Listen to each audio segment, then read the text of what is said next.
Oi, pessoal. Hoje eu tô fazendo um vídeo bem pequenininho, bem simplesinho, só para apresentar o triângulo retângulo e apresentar o teorema de Pitágoras, tá? Então vamos lá. Observe a figura a seguir. Sobre essa figura, podemos destacar que se trata de um triângulo retângulo. Esse triângulo possui esse nome por ter um ângulo reto, ou seja, um ângulo de 90 graus. Esse ângulo reto, ele tá aqui, ó, representado por esse quadradinho, tá? Eu só posso ter certeza que um triângulo é retângulo se estiver escrito que ele é um triângulo retângulo, se estiver escrito que um dos ângulos mede 90 graus, ou então se houver aí no triângulo essa representação do quadradinho, tá? Muitas vezes ele vem com uma bolinha dentro, tá certo? Então é isso. Eu não consigo assim olhar para um triângulo e falar, esse aí parece ser retângulo, não serve. Precisa ter certeza. Então, ou vai estar escrito que ele é triângulo retângulo, ou vai estar escrito que ele tem um ângulo de 90, ou vai ter um quadradinho lá em um dos ângulos. E aí eu falo, então é um triângulo retângulo. Trata-se de um triângulo retângulo. O triângulo retângulo, ele é acredito eu que o triângulo retângulo é a figura mais rica em termos de relações, tá? Então, ele é bem importante, mas a gente precisa garantir que ele realmente seja um triângulo retângulo para a gente aplicar essas relações. Aqui nesse slide, está sendo pedido para nomear os lados. Antes de nomear os lados, eu preciso nomear os vértices. Vértice é o encontro dos lados da figura geométrica. E eu nomeio o vértice sempre por letras maiúsculas. Então, eu vou chamar, ó, esse vértice aqui, o encontro desses dois lados, eu vou chamar de A maiúsculo, tá vendo? Azão. Esse vértice aqui, que é o encontro desses dois lados, eu vou chamar de Bzão. E esse outro vértice aqui eu vou chamar de Czão. Eu poderia colocar M, N, O, X, Y, Z, enfim, qualquer letra maiúscula do nosso alfabeto, tá? Então, é de praxe que a gente utilize letras maiúsculas do nosso alfabeto para nomear os vértices. Vértices, encontro dos lados. Agora, e como nomear os lados? Tem dois jeitos de nomear os lados, tá? Eu posso nomear os lados utilizando os vértices. Então, por exemplo, esse lado, ele vai do vértice A ao vértice B. Então, eu venho aqui e digo assim, ó, esse é o lado AB. Esse outro lado aqui, ó, esse lado, ele vai do vértice B ao vértice C. Então, eu posso nomeá-lo por BC. Esse outro lado aqui, ele vai do vértice A até o vértice C. Então, eu poderia chamá-lo de AC. O outro jeito de nomear os lados desse triângulo é utilizando os vértices, e a gente nomeia da seguinte forma, sempre olhando o vértice oposto àquele lado.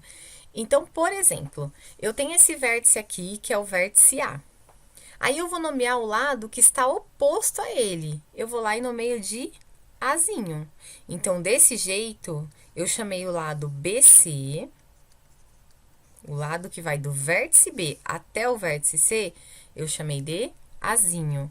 Por que eu chamei ele de Azinho? Porque ele está oposto ao vértice A. Agora, e se eu for nomear esse lado aqui, ó, o lado AC? Então, vou nomear o lado AC desse outro jeito, utilizando o vértice, tá? Então, o meu vértice oposto ao lado AC é o vértice B. Então, eu venho aqui e nomeio ele de lado Bzinho. E por último, se eu for nomear esse daqui, ó, não coloquei lá, né? Então, Bzinho é o AC. Agora sim, esse último lado aqui, o lado que eu disse que vai do vértice A até o vértice B, se eu for nomear por esse outro jeito, olhando o vértice oposto a ele, então eu vou chamá-lo de Czinho. Então, aqui eu vou colocar que ele é o Czinho. Então, eu gosto de fazer desse jeito. Nomeio os vértices pelas letras maiúsculas, então, Azão, Bzão, Czão. E nomeio os lados pela letra minúscula, comparando esse lado com o seu vértice oposto. Então, esse lado tá oposto ao Azão, ele é o Azinho. Esse lado tá oposto ao Bzão, então ele é o Bzinho. Esse lado tá oposto ao Czão, então ele é o Czinho. É isso. Agora que os lados já foram nomeados, Aqui nós temos algumas perguntas relacionadas a esses lados, tá? A primeira pergunta é: qual desses lados compõe o ângulo reto? Então, vamos lembrar como que um ângulo é formado, tá?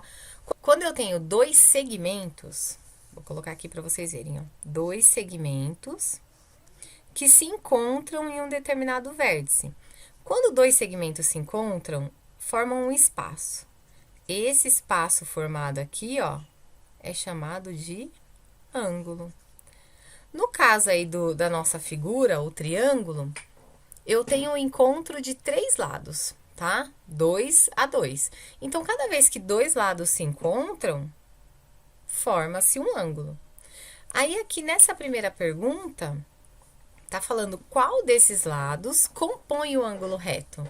Então, o ângulo reto, ele foi formado aqui, ó, tá? Aqui no vértice azão. Quais foram os lados que formaram esse ângulo reto?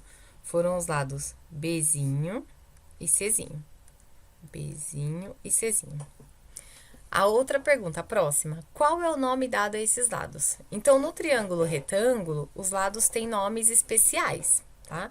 Quando a gente sabe que o triângulo é retângulo, então a gente já passa a chamar esses lados por esses nomes especiais. No caso desses dois lados, que compõem o ângulo reto, que formam o ângulo reto, o nome é cateto. Então, o Bzinho é um cateto e o Czinho é outro cateto. Não importa a ordem, tá? Que a gente vai falar esses catetos. É cateto e cateto. Beleza. Agora aqui, ó. A terceira pergunta. Qual lado é oposto ao ângulo reto? Então, o lado oposto ao ângulo reto. O ângulo reto tá aqui, ó. Oposto a ele, nós temos esse lado aqui, o lado azinho. E a última pergunta é: que nome se dá a esse lado? Também é um nome especial, um nome diferente, tá? Nós chamamos esse lado de hipotenusa.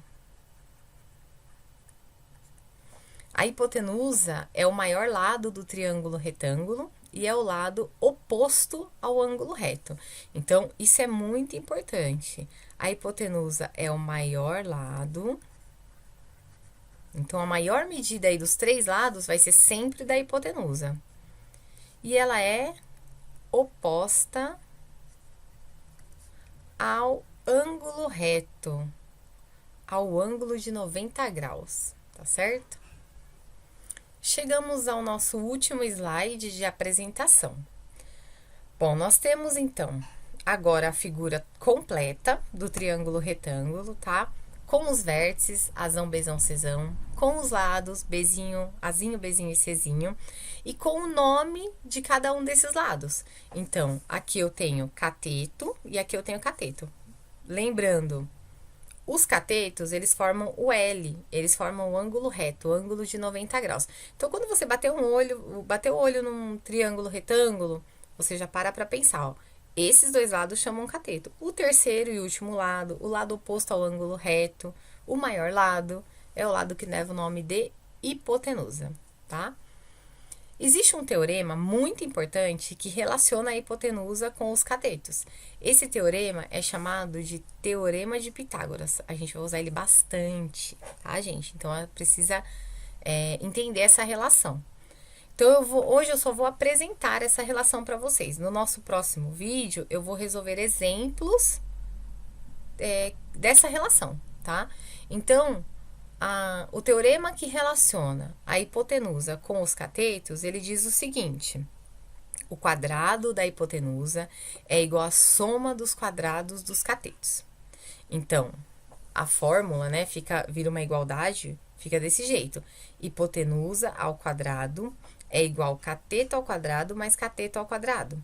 Eu gosto de falar desse jeito: o quadrado da hipotenusa é igual à soma dos quadrados dos catetos, porque eu nunca, independente da letra, não importa, eu nunca vou me perder, tá? Nesse caso desse triângulo que nós temos aqui, ficaria da seguinte forma: o quadrado da hipotenusa, a hipotenusa é o lado azinho, então ficaria o quadrado do azinho aqui, ó. O quadrado da hipotenusa é igual à soma dos quadrados dos catetos. Então, esse é um cateto, esse é outro cateto. Então, eu vou colocar aqui, ó. B ao quadrado e C ao quadrado. O quadrado da hipotenusa é igual à soma dos quadrados dos catetos. É isso. Espero que vocês tenham entendido. Nessa unidade a gente vai trabalhar bastante o Teorema de Pitágoras, tá? Até a próxima!